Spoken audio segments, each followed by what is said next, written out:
जिसमें हम medieval history में इसका टाइम पीरियड मैंने बताया 1206 ईस्वी से लेकर के 1290 ईस्वी तक। जो 1206 ईस्वी से लेकर के 1290 तक में जो शासन किया इसे हम क्या कहते हैं? Slave dynasty. क्या कहते हैं? Slave dynasty. Slave dynasty. Slave dynasty Hindi में जिसे गुलाम वंश कहते हैं। और स्लेव डायनेस्टी में जो दिल्ली सल्तनत के जो पहला सुल्तान बना वो कुतुबुद्दीन ऐबक। दूसरा जो इंपॉर्टेंट शासक बना वो इल्तुतमिश। तीसरा रजिया सुल्तान और चौथा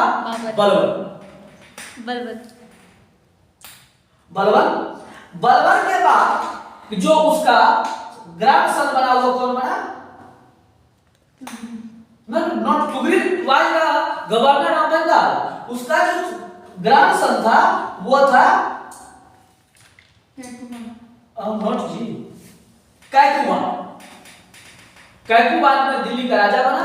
और कैकुबान का उसी का बेटा कैकुबान को हटा करके कैमूर बना दिल्ली का राजा। और कैमूर को जो उसी का जो वॉर का जो सेनानायक था, सुनो, वॉर का जो सेनानायक था फिरोज, उसने कैमूर को समाप्त किया और दिल्ली में खिलजी डिनेस्टी का स्थापना किया जो जलालुद्दीन खिलजी।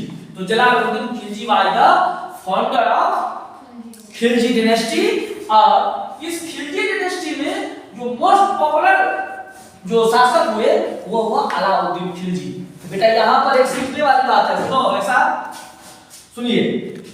खिलजी डिनेस्टी में यहाँ देख लो जो अलाउद्दीन खिलजी जो है, Alauddin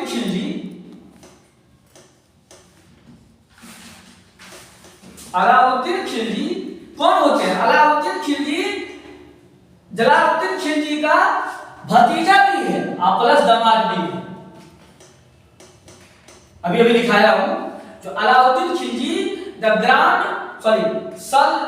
son in law of Jalaluddin Khilji and nephew also। तो जैसे जलालुद्दीन खिलजी ने अपने राजा के साथ विश्वासघात किया, सुन रहे हो? जलालुद्दीन खिलजी फिरोज के नाम से अपने राजा के साथ विश्वासघात किया।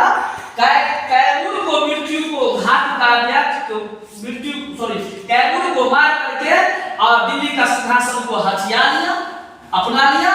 तो इधर जैसे जलालुद्दीन खिलजी ने अपने राजा के साथ विश्वासघात किया, वैसे ही इसका दामाद और भतीजा भी खिलजी को हत्या कर दिया और वास्तविक रियल शासक बन गया किसका? खिलजी डिनेस्टी का अलाउद्दीन खिलजी। जैसा किया फिरोज जलालुद्दीन खिलजी वैसा पाया अलाउद्दीन खिलजी भी जस करनी तस भर दिया। समझा? As you sow so shall you reap. इसने अपने राजा के साथ विश्वासघात किया तो इसका भतीजा नेफ्यू और इसका दामाद भी जलालुद्दीन खिलजी को बुलाया कि आइए जनाबना, मैं आपसे मिलना चाहता हूं। मुझे दिल और दिमाग दोनों चाहता है कि मैं, एक दिल कहता है कि मैं अपना फादर इन लॉ से मिलूं, तो दिमाग कहता है कि नहीं मैं अपने अंकल चाचा से मिलूं। आप आइए सुल्तान जगह में, आपसे दिल मिल करके और खुले दिल से मैं आपसे बात करना चाहता हूं। सब जहां पे कोई नहीं, हम रहेंगे और आप रहेंगे, मैं आपको दिल का बात बताऊंगा। जलालुद्दीन खिलजी सीधा साधा लोग थे नहीं, लेकिन दिल के बहुत रहनुमाई लोग थे। ये कभी-कभी इतना उदार हो जाते थे कि कैदी को देख करके रो भी देता था जलालुद्दीन खिलजी। मतलब दयालु भी था, लेकिन रो भी देता था, कहता तुम्हें ऐसा गलती नहीं करना चाहिए, तुम गलती की हो, सजा पा रहे हो, रोना मुझे आता था, ठीक है आज माफ कर देता हूं, दोबारा ऐसा गलती नहीं करना। तो जलालुद्दीन खिलजी का ये नहीं था कि जो मेरा भतीजो और मेरा दामाद इस तरह से करेगा।